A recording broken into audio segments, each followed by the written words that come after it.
welcome to Turn the Page, the official podcast of the Syosset Public Library.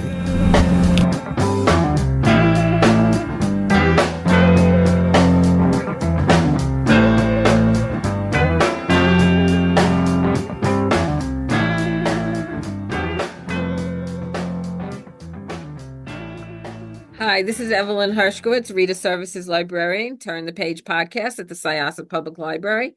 And today we are here with two absolutely amazing women, Jennifer Rose Goldman and Karen Meg Hirshleifer. Jennifer had a very serious stroke back in 2021, and she has had the most amazing recovery. We are so lucky to have her with us.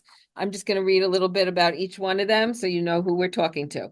So before her stroke, Jennifer Rose Goldman, a 2013 graduate of Skidmore College with a joint degree in religion and philosophy, founded and served as CEO of Essential Rose, an aromatherapy beauty brand that she started in her college dormitory room. Essential Rose packaged and sold teas and skincare products for inner rather than outer beauty. A motivational speaker on wellness and self-care, she created her own content and taught a 6-week course called Lead Your Life. Jenn is passionate about all things spiritual and loves discovering any new modalities she can immerse herself in. And Karen Meg Hirshleifer is her mother, and she is co-owner of Hirshleifer, a highly successful fifth-generation luxury retail business located in Manhasset, New York, where she serves as general counsel as well as in the self-described role of store historian, store philosopher, and staff nurturer. Before that, she works as an attorney in New York City government, including her time as general counsel to the New York City Fire Department, and before that as general counsel to Mayor Koch's Office of Homelessness. When not at work, Karen is reading, writing, or practicing riffs on her electric Fender Mustang bass guitar. Okay, so that's wonderful. You guys are amazing, absolutely amazing people. So I read your book, In the Face of Catastrophe, How Traumatic Brain Injury Becomes a Blessing. And the amount of emotions and feelings I had while reading this book were just like unbelievable. You have made an incredible recovery. I just want to hug you and your mother. I mean, you guys are just amazing. The love that is in this book it just pours out of it. So can you just tell everybody what it is that you write about? What is the catastrophe that happened?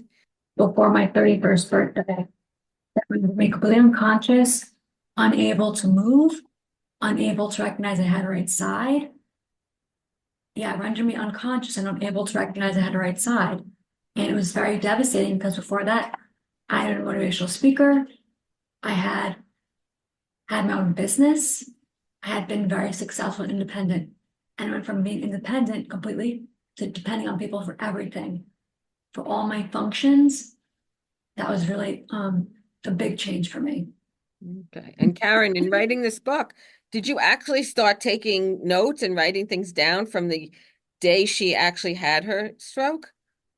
I did, because there was so much going on, and it went from one horrible moment to the next horrible moment to a moment that was maybe less horrible, but the potential for horror continued. And, it sort of makes me think of a train barreling down a track, and you're passing station after station, and you can't take in anything at those stations or at those communities that you're going through, except for the name of the community. And so I knew that at some point, so it was really too much for me to understand, for me to connect with my feelings about. And so I basically started to take notes of all sorts of things. And as I was taking those notes, it helped me develop a strategy for staying calm and moving forward. Wow, amazing. Absolutely amazing. Now, the book is written by Karen, the mother, the father, and her sister. And then, of course, Jenn, once she's able to dictate to you, I'm assuming that's what happened.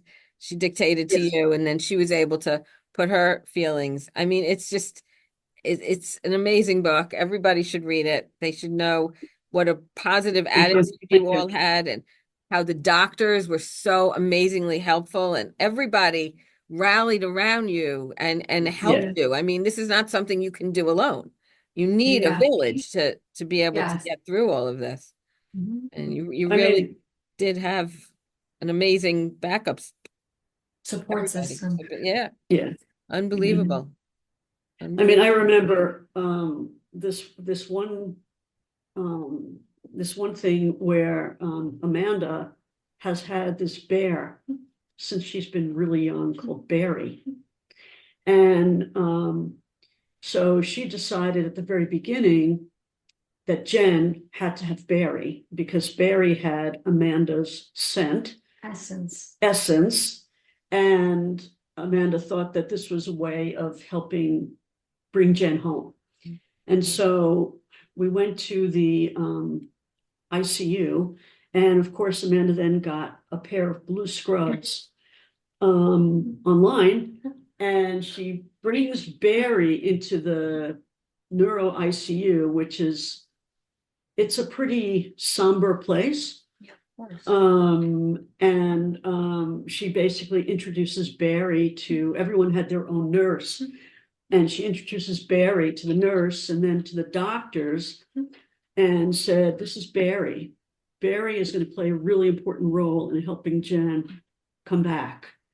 And like, you'd come in to visit and Barry would be like placed on the bed next to Jenn, or, you know, in prominent places. And it was just like, They understood how important he was to my recovery and to bringing me home. They took Absolutely. it seriously. Yeah, I definitely get it, and I'm glad that they understand. I really am. They did, they understood. Yeah. How much do you remember, Jen? Not much. I don't remember anything being in the hospital. I remember very little. Um, I remember much more after I got home from rehab. Okay. Yeah. That's when I started to remember everything. You remember everything from rehab on? I don't really remember from that point, but I started to have much deeper memories. Hmm. And how's your well, memory now? It's pretty good. Okay. That's wonderful. Yes. It really Yeah. is absolutely wonderful. I take supplements every day to Mm-hmm. work on my memory. I take lion's mane mushrooms. I take cordyceps mushrooms. I drink teas that help my memory. Wow.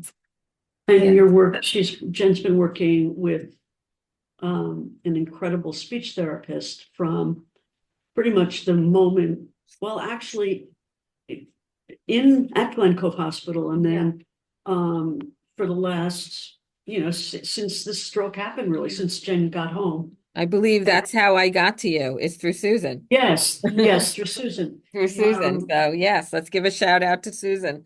Yeah, Susan Kahn Yeah. was just incredible. But I mean, when Jenn first came out of the hospital, she could hardly speak. I didn't even know how to play tic-tac-toe. Wow. Right. I had no idea like how to use a hairbrush or toothbrush or what their purpose was. You had to relearn everything. I had to relearn everything from the ground up. Wow. I had no skills. That's amazing. So it's 4 years, 3 years.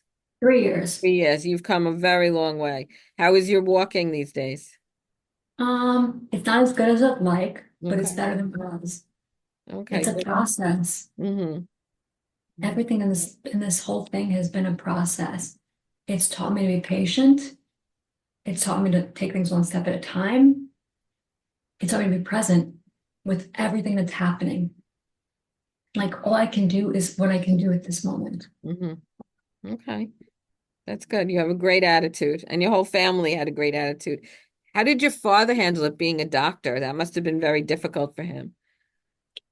You know, it was really difficult because he had several roles. He had the role of father, the role of doctor, but then he had this additional role of sort of trying to figure out what he could share with the rest of us. So he was like the quarterback Yeah. because of his medical. So because of his medical background. So for him, it was really hard because he knew not just what was going on, but what the implication of what was going on was. And so there would be moments where he would have to decide, do I share this with them? Do I not share this with them? Right, of course. And so for him, it was really, really difficult. Especially the day of the stroke, and how David and I came to the store where Jenn was. Yeah. And she was really close to her brain herniating, and literally dropping down from her skull because there's so much blood. And so she had this what's called decorticate posturing, where your hands turn in, your legs turn in. And so when I saw that, in that moment, I didn't really appreciate what that meant in terms of how close to death Jenn was. And so David saw that. And so, it's not like he could say to me, Jenn is like an inch away. She's minutes away from dying. It wasn't until a little bit later that he described that to me. And so, we each had to carry different things. The experience, when you have an experience, you bring your life to that, and your prior life experiences, and those inform how Shape you the lens through which you see it. Right. And so, Amanda, for example, had trauma in her life, which left her, easily scared, and so she had to deal with this whole event with that experience. And I haven't had the kind of trauma that Amanda's had in her life. So for me, it was my own life and how do I navigate this? And so, it was interesting because from the moment that Jenn was at the hospital, it was post-COVID, but there were all sorts of restrictions on who could be in the hospital for how long. And so initially, in the ER, it was just David and me who were permitted to be in the ER. Or David and I were permitted to be in the ER. And so when Amanda got there, basically she learned that she couldn't go in the ER. And she did not settle for that at all. She had a meltdown. And she basically went in and said, I need a social worker. I need a family care, whatever, somebody who works with the family. Right. Because she was going insane. You're going to have to admit me to the psych ward, unless I speak with somebody. And, she was able to convince the coordinator to admit Amanda as well as Misha. And so the four of us were together nonstop every day. And we experienced every event that happened as a group, but also individually, because the individual piece is what you bring to it, what your approach is. Lens through which you're perceiving the experience. Right. So it was together, we're very much alone. Yeah. And you would feel that tension. Yeah, it was just, there were moments where I know they're feeling, I know they're terrified like I am. I know they're fearful. I know, but you carry your own fears with you Yeah. from your life experience. But, you know, it was the fact that we all processed it sort of together. Yeah. We all experienced it together. And that's why we chose to write the book in the way we did, Yes. where we had different voices, because that's Authentic to what you experienced. right. And then I was You going to would mention just- your partner, Misha. Amazing. Absolutely an Yes. amazing human being that stuck by your side. Yeah. Very lucky. Thank you. And you guys Um, just recently moved in together, right? Yeah, we had. Where are you Yeah. living now? We moved in only a month before this happened. Oh, wow. Okay. Are you living home still? Or you? Yeah. Mhm. I mean, Jen still requires 24-hour care. Oh, I'm much more independent than I was, though. Oh, okay. she's incredibly, you know, but things like trying to reposition herself where she's lying down and she's uncomfortable. You know, sometimes she actually is too tired at night to walk. Yeah. And so you know, when she comes, wherever she goes, she'll have her walker Yeah. and her wheelchair. Okay. And so, you know, but Jen can actually get out of bed now Yeah. on her own, grab the walker, head into the bathroom. Yeah. But if it's in the middle of the night, for example, you want to make sure that she's alert enough so that she Yeah. doesn't fall. Of course. Of course. Yes. So that's, yeah. Did the doctors have any idea why this happened? I think it was genetic. Oh, really? Yeah. Yeah. Yeah. I mean, what it was ultimately diagnosed as was a cavernous malformation. Yeah. Which some people have, but it's very rare that they'll burst like mine did. Right, it's the odds, I don't know, David knows the odds, I don't recall what they Mhm. are. It's like 1 in a million. Something, yeah. Wow. Yeah. You Unbelievable. know, I mean, initially, when we got to the ER, the neurosurgeon thought that it was multiple bleeds in the top of her brain. And so when we met with him, you know, he said, if it's what I think it is, I'm not gonna be able to save her. Oh, And so he then went in to do this study, this angiography to see what was going on. And he And said it would take 45 minutes, right? yes, And he came back 5 minutes later. So right, they're like, oh my God, we lost her. oh. yeah. He came back and yeah, it was like, we thought, it's over. Yeah. She's gone, it's over. And he came in and he said, I have good news and not good news. The good news is it's not the multiple bleeds. He said, I think it's what's called a cavernous malformation. But if it is that, and if it is that, I think I can get it. However, there's so much blood in Jen's brain that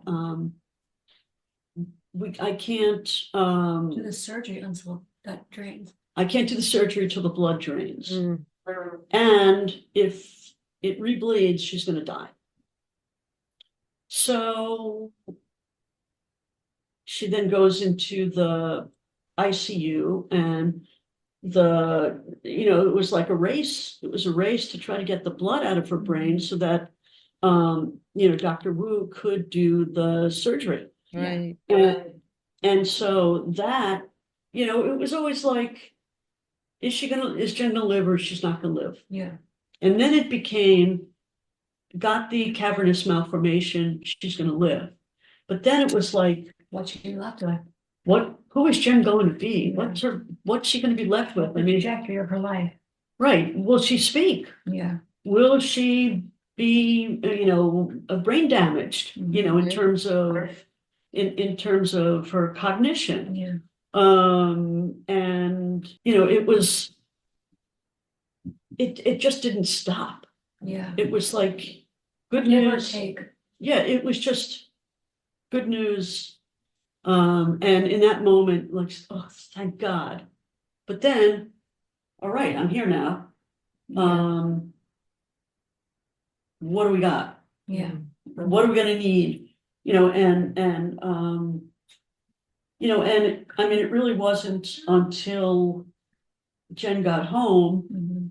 and we started to spend a lot of time together, and that I was able to, relax in the fact that her brain was solid, Yeah. although she didn't have working memory. So for her to be able to tell a story, when you tell a story, it's like think about a fridge, and you've got like Post-its on the fridge and those are things that are floating in your head, which is where you want to get to when you're telling the story. Now, if you have no working memory, you give a sentence and then, where am I? Or you might give a couple of sentences. Where am I? And then, there was, like Jen is really very deep and thoughtful and really smart and introspective. Yeah. Yeah, and beautiful. a lot, Thank you. a lot of the depth that made Jen unique, a lot of the snarkiness, a lot of the, just The quick remarks, the quick quick comments. comments. They're like, oh God, Jen, she wasn't able to access those. And so, I'm still getting that back. yeah, oh, you've become, your snarkiness is indeed returned. There's no doubt Well, that's about that. good. We're glad that she's got her snarkiness back. That's wonderful. I mean, I knew it was starting to come back when she commented and she used my name. Mhm. She said something, Karen, Right. and it was like, oh my God. Yeah. Yeah. Mm. So are there things you're still unable to do that you used to love to do? I can't, I mean, yes, there are a lot of things. Okay. I can't really go outside the way I used to. Mm-hmm. I can't really go on walks. I actually can't go on walks. Okay. I can't get into nature the way I used to. Mm-hmm. Do you still have I your mean, Jen, business? What? Do you still have your business? No. Nope. Okay. Well, one day you'll but be able to do that again. Yeah. If I want to. Okay. I don't think I want to. I like this. I want to be a motivational speaker. Okay. Very nice. Good for you. That's wonderful. I think you'll make a great motivational speaker. I mean, you did that before, right? Yeah. Yeah. I want to continue down that trajectory. Mm-hmm. That's great. That's wonderful. I followed you on Instagram, or I looked at your Instagram page. I don't know if I actually followed you, but you went recently for some kind of Treatments? treatments. Yes. They were not as helpful as I would have hoped, Okay. but it was worth it to try. What is it that you went for? It was called the Tanarsect. It's like traditionally used for arthritis, but this doctor in Florida basically found a way to use it for stroke patients. And it basically goes into the brain. Like he puts it in the back of the neck and turns it upside down and it goes into the brain. And so it was worth the shots. Mm-hmm. literally, Yeah. Yeah. I did it twice and I'm not sure how it really affected me. Okay. However, I'm willing to try anything at this point. And I think that's important to note. Mm-hmm. There's also something called the backward pump because I have so much tone, which is tightness, it's spasticity and tightness. I have so much tone, like tightness and spasticity in my right side, my right leg, especially the quad. And so I'm trying to get this backward pump. And I have an appointment next week to see about that. And so I'm always trying new things. Okay, I'm great. very open, yeah, I'm very open to anything that's gonna help me. That's so wonderful to have. The attitude is so important, and yours is just fabulous. Thank Absolutely you. fabulous. So, I How's mean, your Jen, vision? How's your vision, by the way? Oh, not great, I'm sorry. Okay. not great. I still can't see peripherally. at Mm-hmm. all. Yeah, And that's the thing that really bothers me. Mm. because it impacts, My balance, my walking, everything. and, you know, the ability to be in a public place Yeah. and feel Safe. safe. Hey, sure.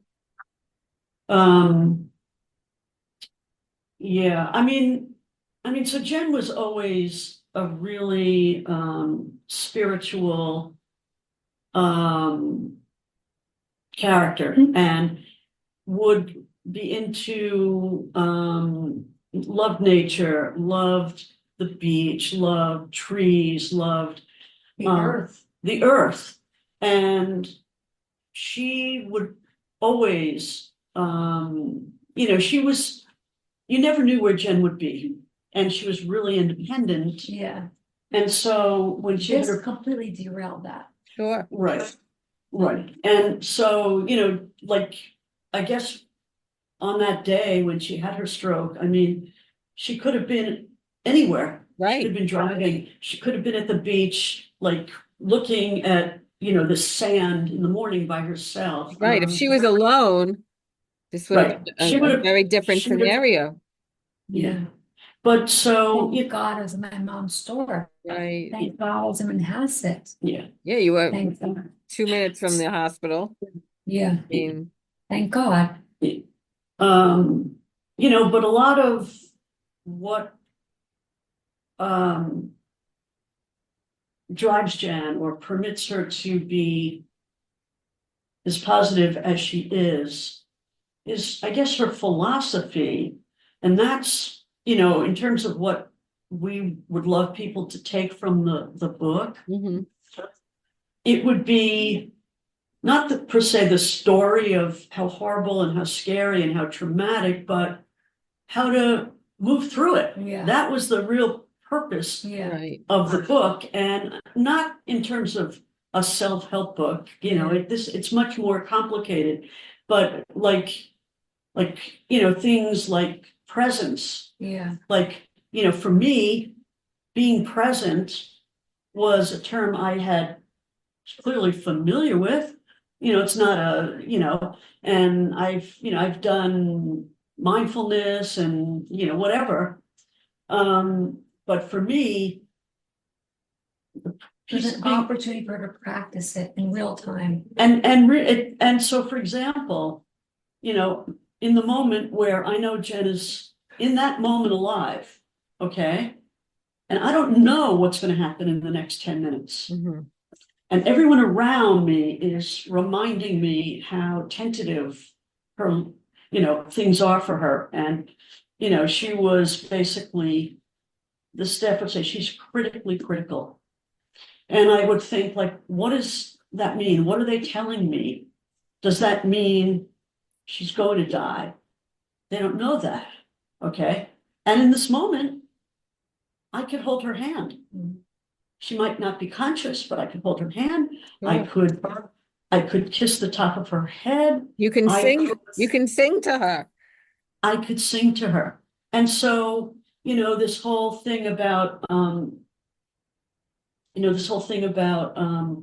being critically critical, it's like, no, I don't care what that means. Right Yeah. now, I am here, she's alive, I can be with her.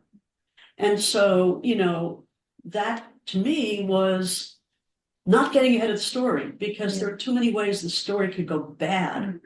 And I didn't want to have to get to those places because I might not have to. Mhm. So presence for me, and also for, so a lot of the lessons that we both learned were similar, Yeah. but they were learned, like for Jen, presence was a little bit different, but like, like Jen always would always do affirmations. Yes. Okay, she would do set out intentions. Yeah. And she would basically say that what you put your attention to grows. So if I envision myself walking, I will walk. I did a recording for Jen because she wanted me to record Affirmations. So So my mom recorded her saying a story. It was basically the story of me walking, and I was holding lavender. I was smelling it. It was in my hands. It was very like visual and descriptive and colorful. and you were wearing a white Dress. dress. And it was white cotton, and it was down to my ankles. And I was walking, and I was like walking without shoes on. And it was so nice because I felt the earth underneath my feet. And it was really good. Mhm. And So I made that story, I made that recording, and Jen would listen to it like every morning. Yeah. And then she asked me, can you change it up a little bit?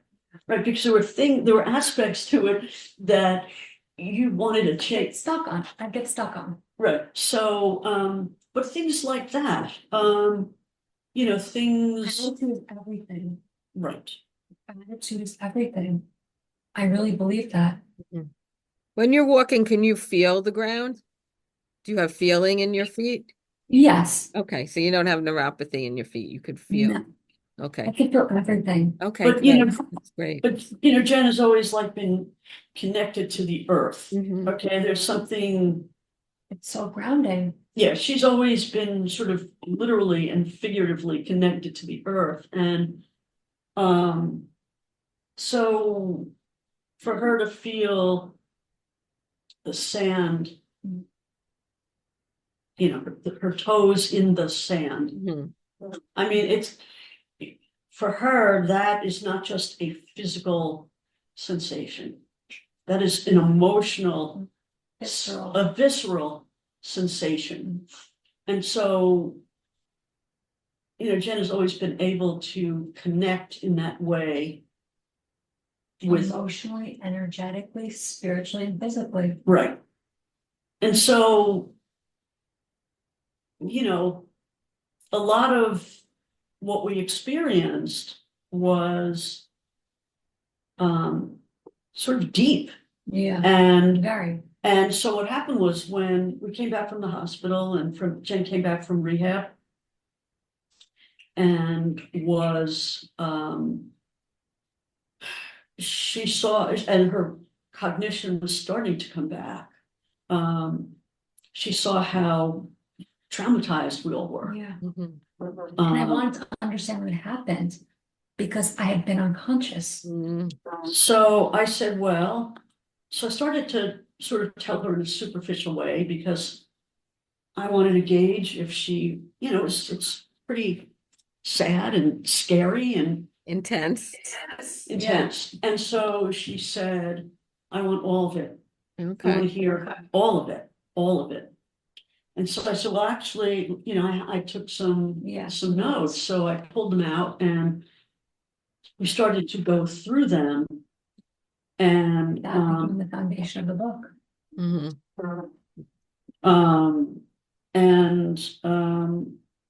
It was just, and so we started talking and Jen said, oh my God, this is just incredible. And then, we said, maybe we should put this together as a book. And then Jen said, and I'd like to call it The Gift, because this stroke has been the gift of time with my family that I didn't know we needed. Okay. And initially it was called The Gift. Uh-huh. But as you looked up, you probably saw there were plenty of other books already called The Gift.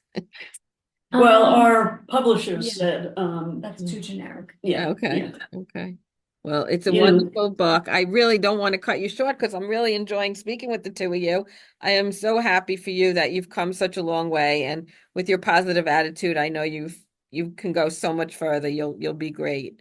But Thank you. we only have a few more minutes left, so I want to I just want to say thank you so much for speaking with us. The book is fabulous, everybody. It's called In the Face of Catastrophe, How a Traumatic Brain Injury Became a Blessing. The cover has a beautiful pink rose on it, which is Yeah, Jen's middle name, Rose.